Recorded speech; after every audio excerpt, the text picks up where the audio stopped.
The ever-changing Russia stories of the two Donald Trumps. When it comes to Russia, Donald Trump and his son can't get their stories straight.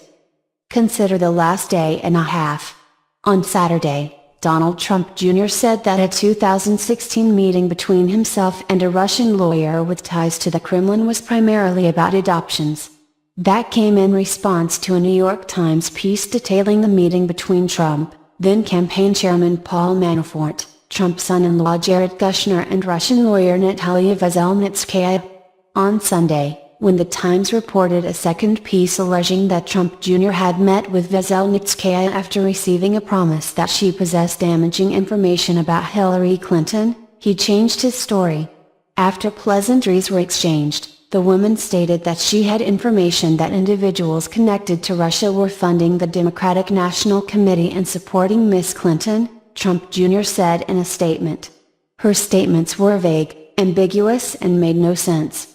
No details or supporting information was provided or even offered. It quickly became clear that she had no meaningful information.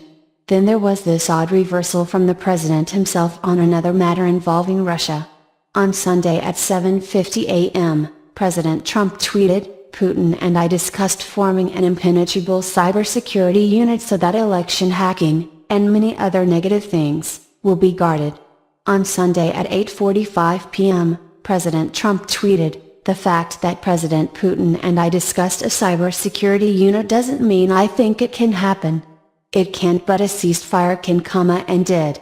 So, that's a lot to process. As of Monday morning, here's what we know, I think. 1. At the behest of a friend he made from the Miss Universe pageant, which was held in Russia in 2013, Donald Trump Jr. met with a Russian lawyer who promised him dirt on Clinton. He has said he didn't know the name of the person prior to the meeting, but we now know that person was Veselnitskaya. He said he didn't tell Manafort or Kushner anything about the meeting, other than to ask them to come. 2.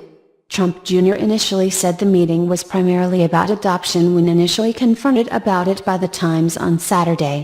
He did not mention that it had anything to do with the 2016 election, despite the fact that Veselnitskaya's promise of negative information appears to have been the impetus for the meeting in the first place. 3. At the much-anticipated meeting between President Trump and Russian President Vladimir Putin last Friday, Secretary of State Rex Tillerson told reporters that Trump confronted Putin about meddling in the election. Putin denied it. Reports differ about whether Trump accepted that denial or not. Russia says he did, the White House says he didn't. 4. The two sides agreed to put the Russian campaign meddling, or not, in the past, by, in part, discussing the possibility of creating an impenetrable cybersecurity unit to make election hacking a thing of the past. After a huge amount of blowback to that proposal Sunday, Republican Senator Marco Rubio of Florida tweeted, "Partnering with Putin on a cybersecurity unit is akin to partnering with Assad on a chemical weapons unit." Trump changed his tune, insisting that he didn't really think the cybersecurity unit would happen anyway. Got all that? The point here is simple: with each passing week, the story seems to change when it comes to Trump and Russia. And, in almost every instance, what we find is more smoke around those connections. We don't have fire yet, as Trump liked to remind people, and he's right. But, man oh man, the smoke just keeps getting thicker. Why, even if he didn't know exactly who he was meeting with, did Don Jr. take the meeting, with the promise that he would get dirt on Hillary Clinton? Remember that Trump Jr. knew this was someone who was a friend of a friend he had made in Russia, meaning that it doesn't take much of a logical leap to think this person he was meeting with might be Russian. And does President Trump think it's a good idea to form a cybersecurity task force with Russia? Or not? If he does support it, why did he walk away from it, or hedge on it, 12 hours after he seemed to suggest it was the successful result of his confrontation with Putin? Like almost everything with Trump and Russia, there are more questions than answers.